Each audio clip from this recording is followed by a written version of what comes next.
Hey guys, and welcome to another special edition of the Pagnotta Take on Sports. As you guys know, it's been a little bit since I've posted anything about the the upcoming college football season. So today we were going to get back on track with that. The last conference, of course, that I did was the American Conference, so we're going in alphabetical order for right now.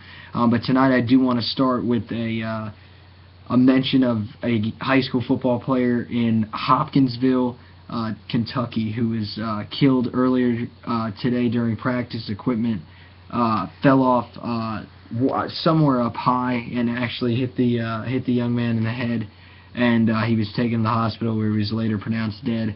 So I just wanted to mention Javon Quarles, 17-year-old high school football player in his senior year at Hopkinsville High School in Kentucky, and my prayers are with you and with your family, and it's something scary to see something like that appear on the news or anywhere, and definitely the thoughts and prayers go out to that family and to that high school, and just awful story, but fortunately, life can go on, and things do happen for a reason.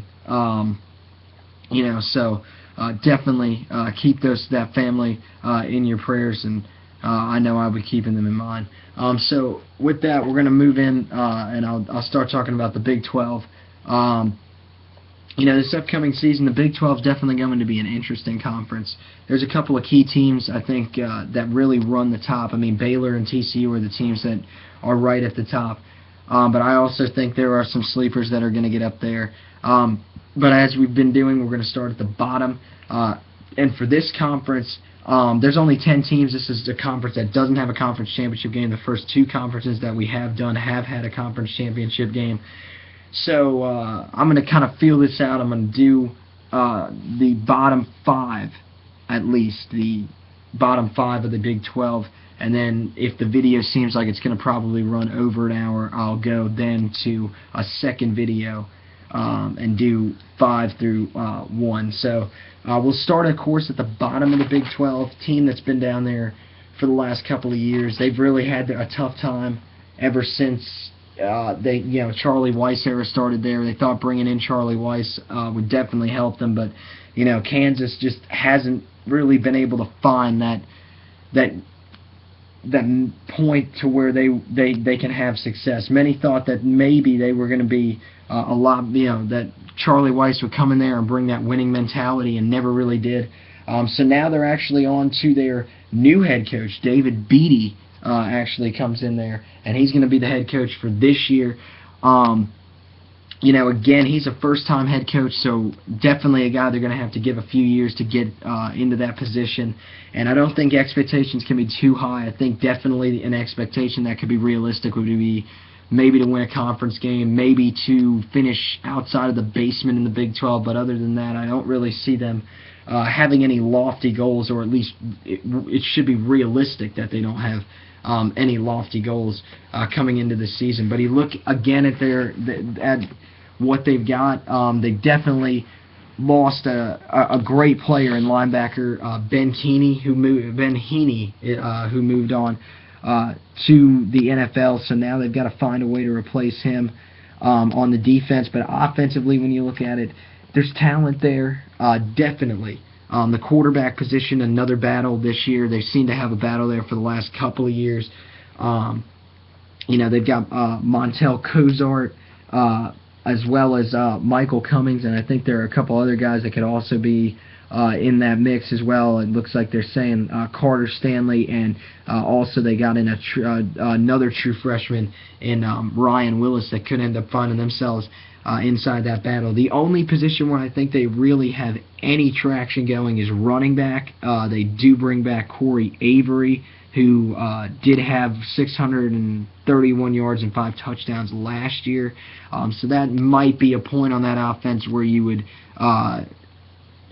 say they need to focus on. I think they definitely have to be more run focused just to have any success. The wide receiver position is pretty much a disaster. There's not really a whole lot there.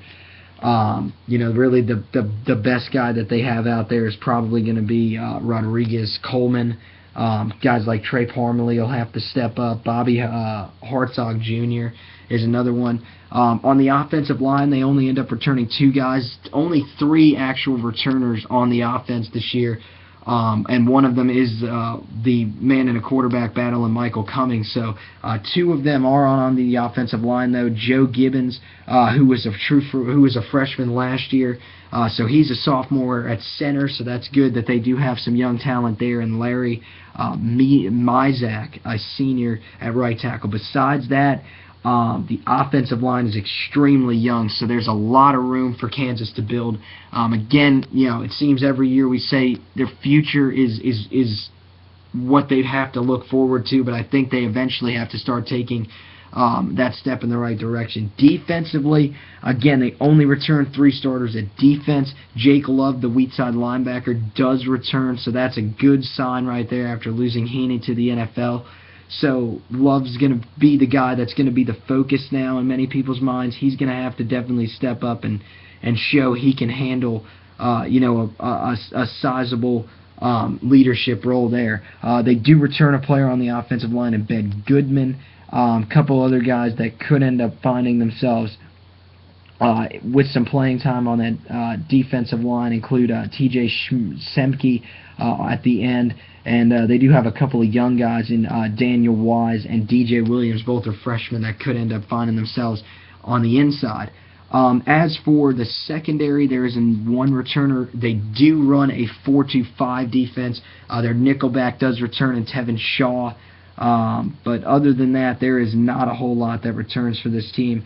But in the secondary, they are a little bit more experienced than in some of the other areas. A lot of the other areas, this team is very, very young. So there's definitely something to build on here. I know David Beaty's inheriting a team that's not really built to win games, especially in the Big 12, which is becoming a competitive conference, along with the rest of the country, the country's top conferences like the SEC, like the Pac-12. So I think a lofty goal this year would probably be 3 wins, to try to get them out of the basement, but really I only have them winning 1 game, and that is the opener against South Dakota State. Besides that, the schedule doesn't really set up well. Memphis is a home game at a conference, but I do think Memphis is talented enough to end up beating them. They draw Iowa State on the road, which is a game that they'll probably look forward to try to maybe use that as a conference win, maybe Texas Tech, but other than that, it's really hard to see them maybe winning a conference game. But I think expectations have to be a little bit lower. I don't think they can really think that this is back when Todd Reesing was there and this team was, had the magical run. They've got to realize that this team is nowhere near that, and that in Lawrence, finding just 2 or 3 wins in this season would be a step in the right direction. From there, we move on. As I mentioned, a team that maybe Kansas would have to look for as a win, as a good win to try to get them out of the basement would be Iowa State. I do have Iowa State finishing 9th in the conference. Another team that kind of just, there are times when they can be good. We've seen them have those runs where they get to 6-6 and really prove people wrong. I think Paul Rhodes has done a decent job with what he's had there, but this is a key year for Paul Rhodes. I think he's got to make a bowl game, and if he doesn't, I do think Paul Rhodes could be on his way out for sure. When you look at it, there is some talent around on this team. I think Sam Richardson, the quarterback, is extremely talented. For sure, I think he's a guy that you've definitely got to keep an eye on as maybe an outside Big 12 conference player. Could be an all Big 12 second teamer or something like that. I know there is some talent here, so it's hard to see. Running back, they are pretty thin here. Sam Richardson is actually their leading returning rusher, so that's an area where they got to find someone new. Tyler Brown, Mike Warren will definitely be competing for that. After they lost 2 extremely talented running backs in Aaron Wimberly and Devondrick Neely. who left in the offseason. So that's going to be a lofty role to try to fill, but it does help that they do have some good receivers on the outside to definitely help their quarterback Richardson. They have Alan Lazard, a sophomore who played very well last year. He's going to be counted on big again this year. DeVario Montgomery is another one who had a great year last year. So these guys have a chance to be pretty good, as well as they do also return Jarvis West, the amazing return man from last year. So they could always use him there as well. So definitely some flexibility for them at that position as well. So I think Iowa State offensively, they have a chance to be pretty good. They've got a good quarterback. They've got some receivers. If they can find any sort of a running game, they might be able to put up some points. Now, the defensive side of the ball is where they have struggled. Last year in total defense, they ranked 125th in the country. Definitely need to take a step in the right direction. Now, they do have some talent that does return. The secondary is loaded. They returned 3 out of the 4 starters from last year. Sam E. Richardson, a corner, totally different guy. They do bring him back. He had 4 interceptions last year, so he's a corner to keep an eye on that could make a step in the right direction. Nigel Tribune is another one that could also, factor in pretty well. He is a starter from last year as well, so another year of experience and another summer of experience could help him. And then the extremely talented safety in Kamere Cotton Moya, who played last year. He's definitely got a chance to be pretty good, and he was the freshman Big 12 Defensive Player of the Year last year, so that's a guy definitely to keep an eye on in that secondary. On the other side, up front, they only returned 1 starter in Trent Taylor. Besides that, a lot of what I see is pretty young here, but they do have some guys that they're hoping maybe could step up and fill those roles pretty well. Guys like Dale Pearson, who's a senior and that gained some experience, and a couple of these other guys like Delvin Cousin on the inside, and Demon Tucker could start. At the linebacker, it's an interesting scenario that they do have going on here. They do have some talent here. But when you really look at it, I think there are a couple of guys that could factor in, and guys like Jordan Harris and Brian Mells. Of course, they do have a talented guy in Luke Knott who just can't seem to be able to stay healthy. So unless he's able to show more consistency, you wouldn't expect that he's going to be out of there. So Jordan Harris, who they brought in, he should slide into that middle linebacker role, which Knott has held down for a couple of years, and they're going to try to move on out there. But really, again, when you look at this team, another one of those teams that, at certain points, they are pretty young. The depth, especially on the defensive side of the ball, is pretty much non-existent. So, they got to have their main guys step up and play very well. I think this team has the offensive talent to get it done. But defensively, I don't think they're anywhere near where they need to be. And 125th last year in the country, it's hard to really improve on that very quickly. But you never really do know. But I don't see them being a team that's going to be very competitive. I do have them going 3-9, 1-8 overall in conference. The only one that I actually have them winning is the Kansas game. So, when you look at it, I think they have a chance. They're one of those teams that could be a Cinderella type and get up there and shock some people, but definitely a team that I think is going to finish near the bottom. From there, we move on. Number 8, I do have Texas Tech, the Red Raiders. One of those teams that I think is interesting. They have some talent there, but it just doesn't seem to really mesh all that well. I really do like Cliff Kingsbury. He's a good head coach. I like the way that he coaches. He may not be the best head coach. I loved him as an offensive coordinator at Texas A&M. But he just hasn't been able to get that really talented quarterback to come in there. I think Davis Webb's a good quarterback, but at times he struggles with consistency, and when you look at it, it just doesn't seem to mesh the right way when you watch them. They just don't seem to be able to put it all together. Now, of course, defense is the key, but we'll start with the offense. They're definitely talented offensively. Passing yardage, they were ranked 5th in the country last year, and even rushing yardage, they were ranked 80th in the country, which is actually pretty high for a team that pretty much just runs air raid offense. When you look at it, their best returning player isn't even the quarterback, Davis Webb, or any of the receivers. It's their running back, DeAndre Washington, who actually ended up having 1,103 yards last year. He only had 2 touchdowns, though, so that's one of the areas that I think he's going to have to improve on. They've got to be able to score, any chance that they can get, especially with how weak that defense is. But some of that definitely has to attribute to the fact that they are air raids, so even down near the goal line, you're going to try to find ways to throw the football instead of run it. But he's a talented running back. I think they got to let him do his own thing, and if he can get another 1,000-yard year to go with that passing game, I think this offense is going to be there. The question is, who's going to be the guy passing the football? We would think it's still going to be Davis Webb. I think it should still be Davis Webb. I think he's a good enough quarterback, but Patrick Mahomes is definitely challenging him for that spot, and he's given him a pretty good run. So whoever they got in there, I think will be able to lock it down pretty well. And as for who they would have at wide receiver, they have some talent there as well. Jakeem Grant is a great returner coming back. He had nearly 1,000 yards last year, 938 yards and 7 touchdowns to be exact on 67 catches. Reginald Davis is another guy who returns, and then other guys that could factor in include Devin Lauderdale. Ian Sadler could see some time there, and even true freshman J.F. Thomas, who's one of their better recruits coming out of Dallas, Texas. So you've got all those guys. Now the defensive side of the ball. This is where the real questions have started to sort of come to the forefront. Just like all 3 of the teams that we've talked about so far in the Big 12, the defense is an absolutely big issue.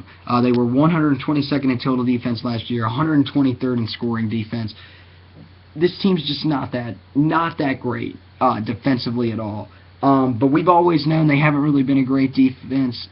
Really, when you look at it, they have always been known for offense. Now, in the secondary, they do return all 4 of their starters, and Tevin Madison, who is a backup, also has some experience here. Their best guy would probably be their corner, Nigel Bethel, the second talented guy there. But other guys to keep an eye on include J.J. Gaines and Keenan Ward at safety. Justice Nelson also will see some time as the other starting corner. But other than that, the experience, the defensive line does return 2 starters. The outside pass rusher, Pete Robertson, does return. He was a bright spot on that really lackluster defense last year. He did have 12 sacks, so he's one of those guys to keep an eye on. I think I have him inside my all Big 12 team somewhere in there. So I do actually have him second team. So he's definitely a guy to keep an eye on out there. Brandon Jackson is another senior who also returns, and besides that, again, not a whole lot is there, and the depth behind him is pretty young and without game experience behind those guys. At linebacker, they're going to have to find 3 new starters right there. Mike Mitchell, former Ohio State transfer, is the guy they're going to really look towards to try to become that new leader right there. He's only a sophomore, so he's got plenty of time to get himself set out there, and I think he's a talented player. If he was recruited by Ohio State, that really tells you he probably did have some talent going on. Micah All is the starting middle linebacker. That's one that, of course, you'll have to look to. Your middle linebacker is always usually the leader of that. And other guys to definitely keep an eye on are Sam Atto at the other outside linebacker position. Jacarthy Mack could factor in as well. Dakota Allen, a redshirt freshman, and Malik Jenkins could also see some time in there. So, again, right behind there, the depth is not too bad, but again, they have to find some starters out there. And when you look at that defense, I don't think that team's going to be really that great defensively. I think offensively they have the potential to be pretty good again, but I think they definitely have to be better than 52nd as a scoring offense. We always know that Texas Tech is high scoring, and last year just didn't work out for them like that. And if their defense is going to continue to be as bad as it is, they're going to have to score points in order to make a bowl game. I do have them going 5-7, falling just short, 3-6 in conference. The schedule just doesn't set up games. The They do play at Arkansas. That'll be a tough game. They get Baylor at home, though, which will help them there. They play at Oklahoma. They are home against Oklahoma State. And then at Texas as well. So a couple of those games don't really set up their way. And they've got some tough matchups, so we'll see what Texas Tech is able to do to try to make a bowl game. From there, you move on up to number 7. Now we're getting into teams that are making some bowls and could actually have an outside shot of making this conference interesting. I have number 7. I have the West Virginia Mountaineers, another team that's been up there these last couple of years, but never really challenged for a conference title. We all know that Cinderella run that they had with Geno Smith, where they started out 6-0, finished 6-6, and really since that year, it's been tough. I think Dana Holgorsen is entering a clutch year. The last 3 coaches that we've talked about, Holgorsen, Kingsbury, and Rhodes, I think are all entering some tough years. I think Holgorsen and Kingsbury are those types that if they don't have a good year, then they will be on the hot seat. I think Paul Rhodes is out if he doesn't get the job done this year. But when you look at West Virginia, offensively they were talented. Again, another team that was ranked up there high in the passing. They do play in the Big 12, so you got to be able to throw in that conference. They finished 9th in passing offense last year, 12th in total offense, 34th in scoring offense, scoring 33.5 a game. But when you do look at it, they do have to replace their quarterback. Clint Trickett has moved on, so now it's going to fall into the hands most likely of either Skylar Howard, could also be William Crest, who could find himself up in there. So, looking at it, they're going to have to try to find someone to try to take over that role there. Many people think Skylar Howard's got that job locked up, so hopefully they do have their quarterback in place right there. I don't really know a whole lot about Skylar Howard, but I do know just from looking at his stats last year, he did throw for 829 yards with 8 touchdowns and no interceptions. So that's at least a good start for him. At running back, there is talent there again. Russell Shell, who is a former 5-star recruit at Pittsburgh, ended up leaving. I believe he spent a year in junior college, then came back up to the FBS, and now has found his way at West Virginia. So hopefully he'll be able to run the ball with a purpose. Many people think he's comparable to Marshawn Lynch, and if he's anything like that, they better watch out. In the Big 12, he's definitely a guy to keep an eye on that offense. At wide receiver, they don't return a whole lot in terms of yards. Jordan Thompson's the biggest returner with 598 yards, 2 touchdowns. Wendell Smallwood is also a returning starter, and Shelton Gibson, guys like Da'Keil Short, Vernon Davis Jr., KJ Myers, Devontae Mathis, a lot of these guys who have transferred from junior college to come up and play, they should see some factoring time, as well as a true freshman in Gary Jennings, and Javon Durante could also see some time up there. Now defensively, it's a little bit different. They're not as bad as some of these other teams that we've seen in the Big 12. So that'll work out for them. Again, the focus starts in the secondary with this team. Carl Joseph's one of the best safeties in the entire country. I think this guy might even be a first-team All-American. I haven't really made out my list there yet, but he's easily a first-team safety here in the Big 12. Besides him, of course, you got to look at corner. One guy that people turn to almost immediately at corner would be Darrell Worley, who had 3 picks last year. He's a returning starter, as well as Terrell Chestnut, who does return. But Worley did actually miss some of the spring drills after having a shoulder surgery, so got to keep an eye on that. But right now, from what they've said, he is playing pretty well. KJ Dillon also returns. He plays in a spur position, so they go with sort of a 4-2-5 type defense out there. But he's extremely talented, and Draven Henry is the other safety that could end up finding himself with some decent playing time as well. As for the other strength, really, I guess you got to look up front. Noble Nwochukwu is the returning defensive end. He's a junior. He had 2 sacks last year. They're hoping he can build on that and make himself a little bit better. Guy also returning is Kyle Rose, but in the offseason, a little bit of a storyline with him off the field. Did get into some trouble, so hopefully that's something that can pass over a little bit quicker, and he's able to get out there and play. But other than that, really looking at it, not a lot of guys with a lot of game experience.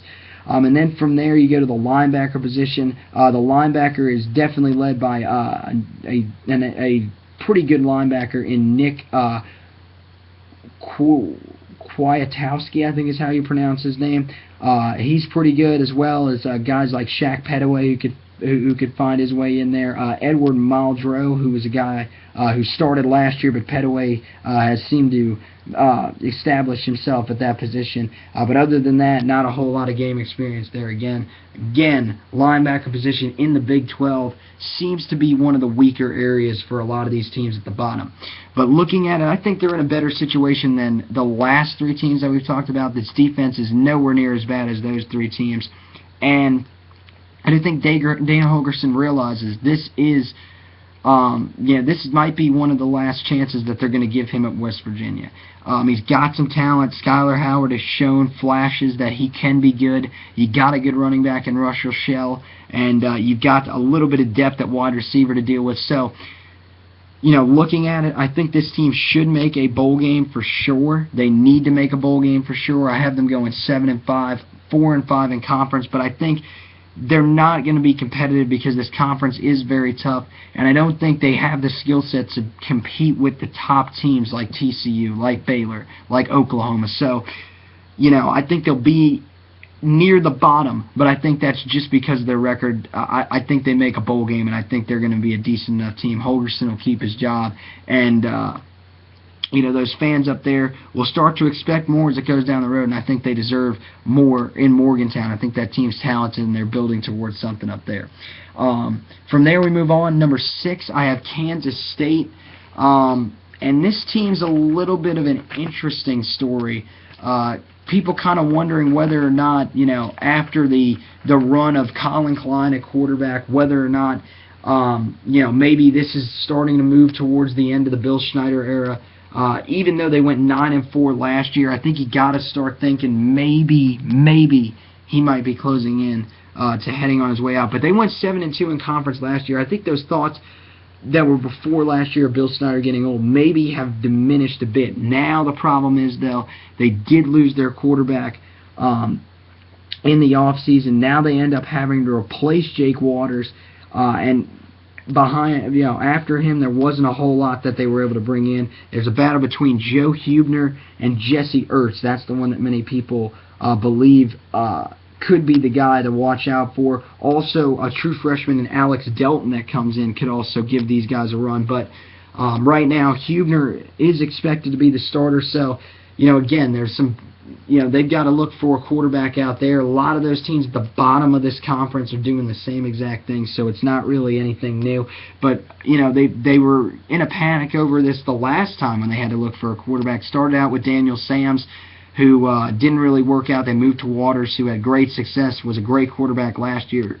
And Daniel Sams has found success moving down to the FCS and nearly upset Nebraska last year with McNeese State. So, I think looking at it, they've got a decent situation. I think either one of the guys they could start, or even maybe the true freshman Delton. I think he might be a little bit too young, but either one of these guys I think has a chance to step up and prove them. And just from looking at it, neither one of them have any real game experience, so we don't really know anything to go off of. But Kansas State's recruiting has been pretty good over the past couple of years under Bill Schneider. At running back, again, another position where they don't really return a whole lot. Now, Charles Jones does return. He didn't rush for a whole lot of yards. He only rushed for 540 yards, but he did have 13 touchdowns. So this is going to be the main focus of the offense, you would believe, until they get that quarterback position figured out. Now, he's got to run for more yards. He only carried the ball 113 times, so that might definitely factor in as to why, but 13 touchdowns is definitely something that they can build on. For sure. Behind him, redshirt freshman and Dalvin Mack could also see some carries, so definitely keep an eye on him to make an impact. At the wide receiver position, again, not a whole lot that returns experience-wise. A lot of guys didn't really make anything big happen last year. Their leading receiver is Cody Cook, a senior. He only had 20 catches for 251 yards and 1 touchdown. He's their leading guy So really, other than him, they lost Tyler Lockett and Curry Sexton in the offseason, so they got to find a way to replace them. Colin Klein's brother could be one of the guys they look towards in Kyle Klein. DeAndre Burton could be another guy they look for, and there are a couple of young guys behind them. Their offensive line is an area where they should be very proud of, and I think it's going to definitely make that focus more on running the football. They did lose B.J. Finney, their superstar center, but besides replacing him, they return everyone else. Boston Silverstein's one of the better guards in the Big 12. Definitely got to keep an eye on. Cody Whitehair is a very good offensive tackle. Matt Kleinsorg, he's had some experience, and same thing with Luke Hayes. So definitely that offensive line is built. They have 13 touchdowns with their running back, so the running game will definitely be the focus. Again, I think the dual threat ability is going to be the main aspect in which they will try to find their new quarterback. That's what they did last year. That's their offense, and if they can run that very well, I think they'll be all right. Even though last year they finished 101st in the country, but I think they're in the rushing game. I think that's got to be their focus this year. Passing, again, they finished 16th. They play in the Big 12, so you got to find ways to pass the ball. But losing Lockett and Sexton will definitely hurt. Defensively, looking at them again, just like the rest of the Big 12, all these teams that we've talked about, the secondary is going to be the strength with guys returning. Definitely, when you look at it, corner, they do return Morgan Burns at corner. He's a senior, played pretty well last year. Same thing with Danzel McDaniel, who does return. So they expect those guys really to step up and play well. McDaniel's a short coverage specialist, so that's a good thing, especially when they run cover 2 type defenses. Dante Barnett, returns at safety. But other than that, a lot of the guys behind them are very young, so the depth there is relatively low. Again, the second most experienced area would be the defensive line, where you would go to the defensive tackle Travis Britz up front at the defensive tackle area, and then on the outside they have Jordan Willis, who also returns. A couple of guys who you definitely need to keep an eye on. The defensive end Markel Bryant is a guy to keep an eye on that could end up stepping up and making an impact. Will Geary will be on the inside at defensive tackle, and he'll battle DeMonte Hood for that spot. So, there is some talent there as well, but nothing great. And then the linebacker position, there only are 2 linebackers because there is a nickelback spot on this defense. They do run a 4-2-5 type defense there. So Will Davis will definitely be a guy that they're going to hope that can step up. That can step up. Elijah Lee is a guy who did have 19 sacks last year and 4.5 sacks, which was tied for the team lead. So he's going to be a big focus on that defense. And they're hoping maybe he could just bring some sort of fierce aspect to that linebacking core. Again, this was a defense last year that finished actually 29th in the country in scoring defense, 41st overall. So this defense was talented, but they've lost some people, only returned 6 starters defensively. But from what I'm seeing, I think Kansas State is going to be good enough to where they will at least they'll make a bowl game. I have them going 7-5. I think I have them beating West Virginia. That's the tiebreaker because they'll go 4-5 in conference. But I just don't see a whole lot there. The quarterback position is definitely one of those areas you focus on when you see when you're trying to break down their flaws. I wouldn't say it's a huge flaw. I'm just saying it's more of it's a blemish. For them, I know, quarterbacks, you got to find a quarterback. I think you have to come into your season with the starting quarterback in hand. But I think if they can run the ball effectively, if the defense can show that they can still make stops with that experienced secondary, and some of those linebackers and defensive linemen can come along quickly, I think this team could get up there. They can have an outside shot at challenging maybe for this Big 12, a real outside shot. I have them finishing 6th, so... you never really know, though, with Bill Schneider in there. He's a heck of a football coach, one of the best in the country to this day, so definitely can't count them out of the race.